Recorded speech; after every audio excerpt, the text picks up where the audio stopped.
Oh, hello. Today we are going to be making some chocolate cupcakes. And we've got a little helper here. Say hi, Riley. Okay, so the first thing we're going to do is we're going to have 3/4 cups of white all-purpose flour. You want to put it in the bowl, big girl? Let's put it in the bowl. Get it all in. Oh, yep. Make sure you tap, tap, tap, tap, tap. All right. Next, we're going to use, nope, not that one, honey. This one. I need to show it to him. 1/2 cup of unsweetened cocoa powder. Yep. Ready to put her in the bowl? Oh, oh, oh, oh, big mess. Big mess. Make sure we get it all in. Little stick, but that's okay. All right, next we have a bowl that has 3/4 of a teaspoon baking powder, 1/2 teaspoon of baking soda, and 1/4 teaspoon of salt. Somebody got into it while we were working, so it's a little mixed up, but that's okay. Are you ready to add it into the bowl? Oh, yep, yes she is. Okay, now we're going to take a little whisk here, and we'll bring it over to her, and you're going to go stir, stir, stir.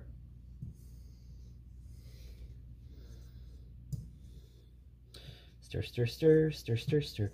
And while you're mixing stuff together, you're going to want to heat your oven to 350 degrees and prep a 12-cup muffin pan with cupcake liners. We'll do that here in a little bit, but you should be able to do that pretty easily. All right. Next, in another bowl, keep mixing, keep mixing. Oh, oh, oh, don't get too messy, though. Keep it in, keep the whisk going. Go fast, fast, fast. Fast, fast, fast, but keep it in here, okay? Don't take it out, okay? Good job, good job. All right, in this other bowl, we're going to take 2 large eggs that are room temperature. We already cracked them there. Put them in here. Oh, oh, don't get too messy, silly. Okay? And we're going to put them into our mixer, which we had just off camera. The magic of television. Oh, right. And then we are going to whisk together the eggs. Oh, keep that up. Our sugar and brown sugar. We have 1/2 cup of each. Granulated white sugar and brown sugar here. You just want to lightly pack that brown sugar. You may notice a couple clumps in our white sugar. That's not a big deal there. All right, and then we are going to also add in our oil and our vanilla. We have 2 teaspoons of vanilla here. Helps if I put it in front of the camera. And 1/3 cup of vegetable or canola oil. You can use whichever you like. Oh, remember to keep it in there, silly Billy. Silly girl. She's so silly. Yes, you are. Silly, silly. Oh, don't take it out of the bowl, please, honey. Okay, we don't want to mess. And then we're just going to turn that on and get everybody mixed together. There, until it's a nice cream consistency here. Right there, and bring up the speed a little bit so it just mixes just so nice.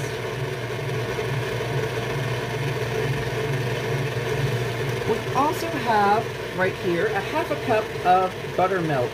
Now, quick trick is if you don't have buttermilk at home, you can always take your regular milk and take about a teaspoon out of it from whatever amount you need, and add a teaspoon of lemon juice, and that can create a nice little impromptu buttermilk. That's a trick my mom taught me a long time ago.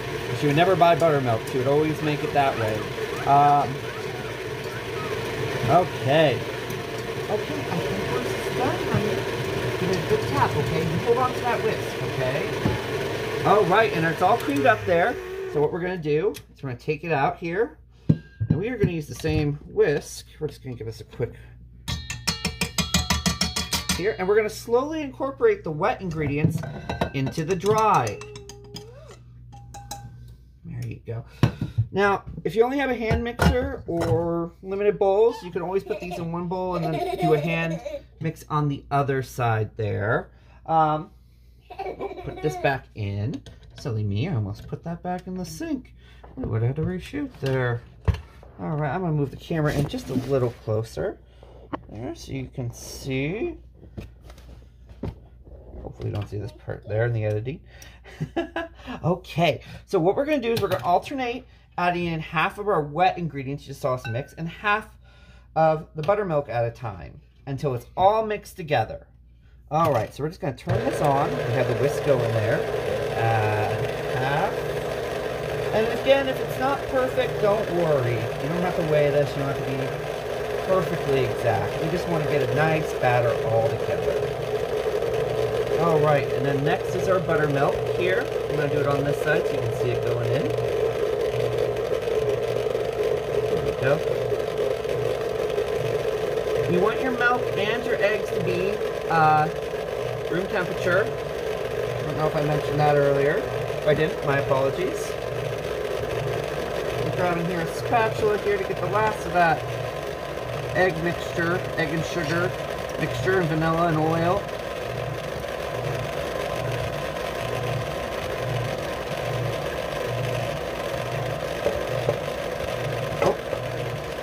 Don't pour that in yet, honey. We're almost ready. We've got the buttermilk, and she's not afraid to use it.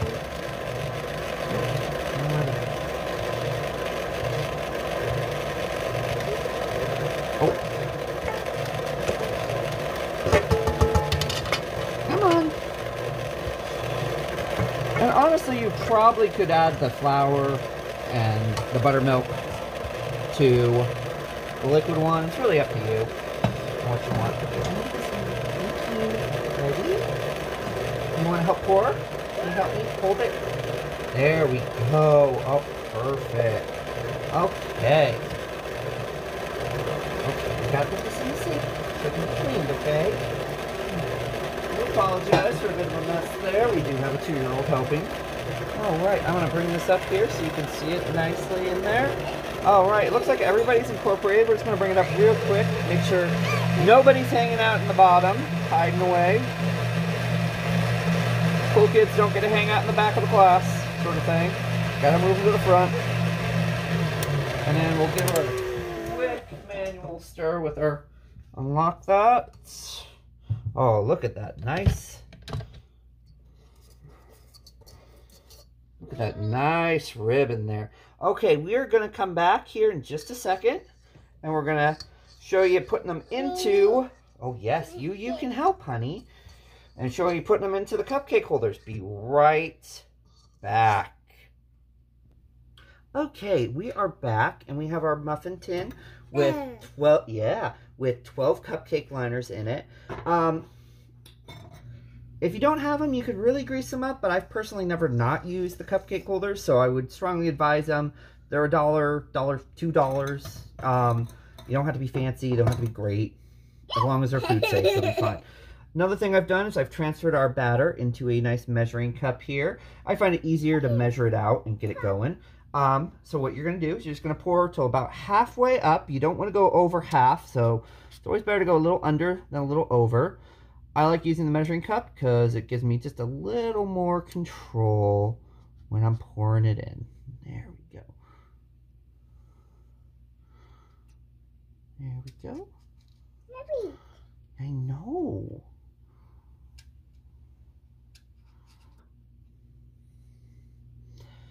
Now, if you do find yourself overfilling, you can always take a spoon and just transfer a little into another one here. Mine.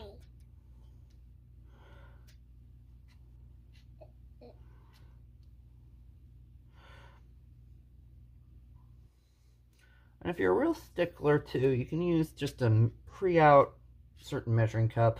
I find a 1/4 cup usually gets them just about perfect too, but tends to be a little more messy, a little more sticky. So, a little. There we go.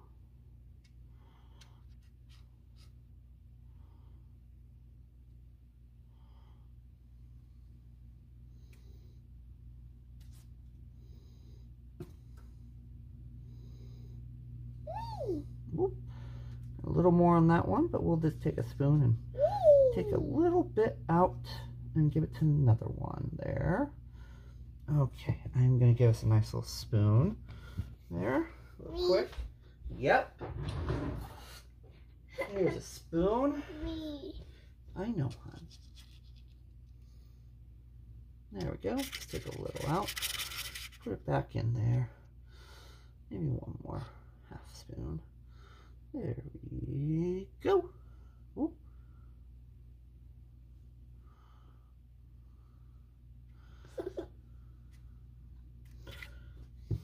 Okay. We can just tap that in there, and we'll give this last one, just a little bit more. We ended up with just a little bit more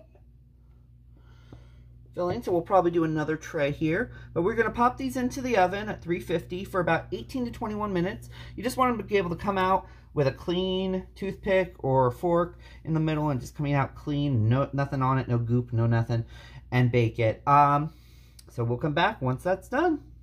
And there they are out of the oven. They took about 20 minutes. We're just letting them cool on a cooling rack here, and when they're cool enough to touch, I'll take them out of the pan and just let them finish cooling completely on the cooling rack. We're gonna come back and we're gonna make a really good buttercream to go on these, and let our little 2-year-old sous chef go ahead and decorate to our heart's content. And you're gonna see all the finished product here very soon. Oh, hello, we're back again, and we're gonna make our frosting to go on those cupcakes we finished up. They look really good. So we're gonna do 2 sticks of butter, close to room temperature. If it's a little cold, it's okay, it'll just take longer and it breaks down a little bit. And we're gonna cream that to begin with using this nice little paddle attachment on our mixer here. Lock it, nice little stir there. One of my sticks is a little colder than the other. There we go. It's not stirring, you can always just turn it up the speed a little bit there. Alright. There we go. Alright, you can see how it looks there. Nice and creamed, broken down pretty well. Actually, we're going to give it just a little more stir. There.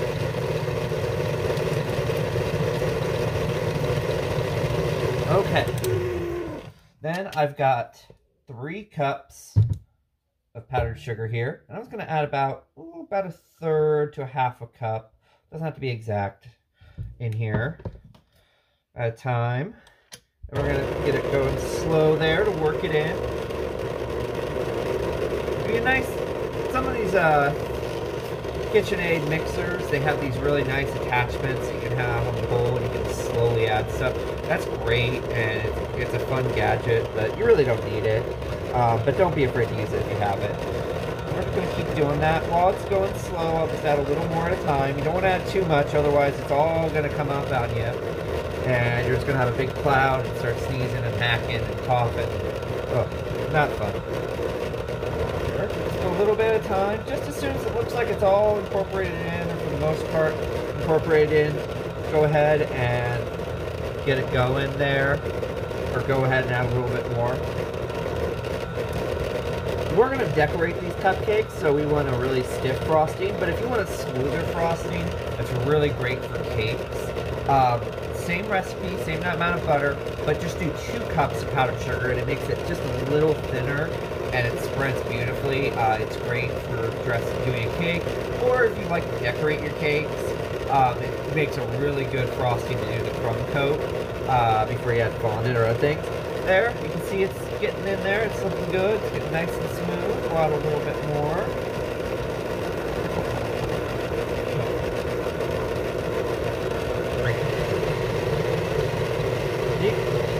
And as it starts to get more powdered sugar in it, you might have to turn it up just a little bit to get everything to mix together and get smooth.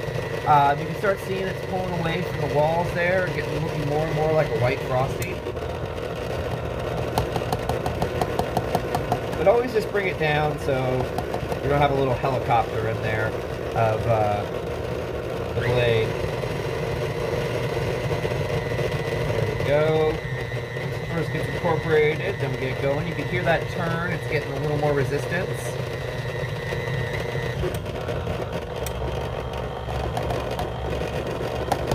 Okay, one more round here after this.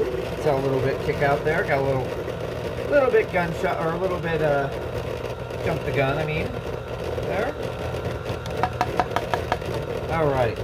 All of our powdered sugar's in, and it's starting to incorporate nice and pretty. So we're going to turn it up just a bit there.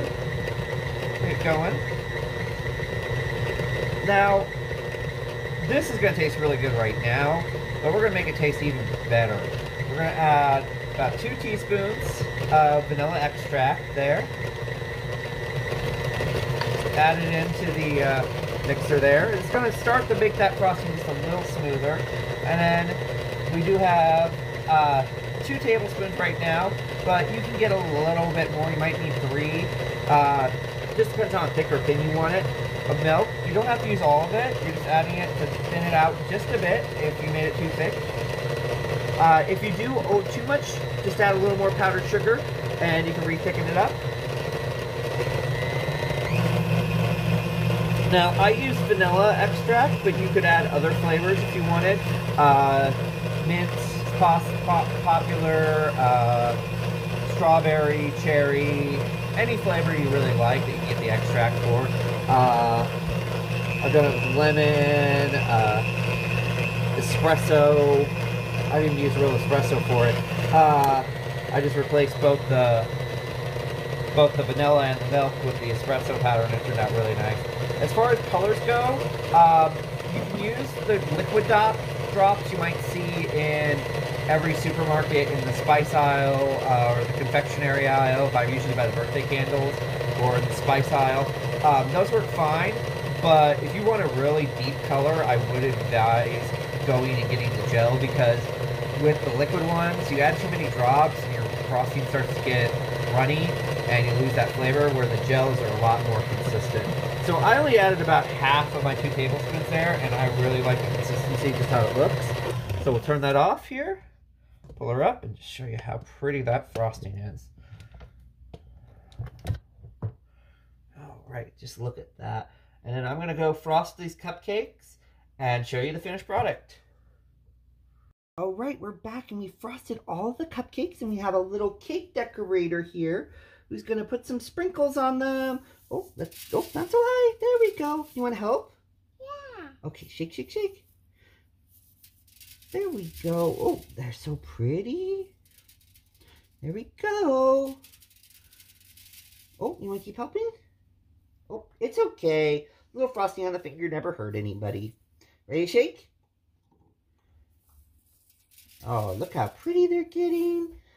All right. Well, there we go. And you can use whatever decorations you want. You can do different colors of frosting, however you like to do it. We're just doing confetti frosting on the top. All right. And enjoy. Say bye-bye. Say bye-bye.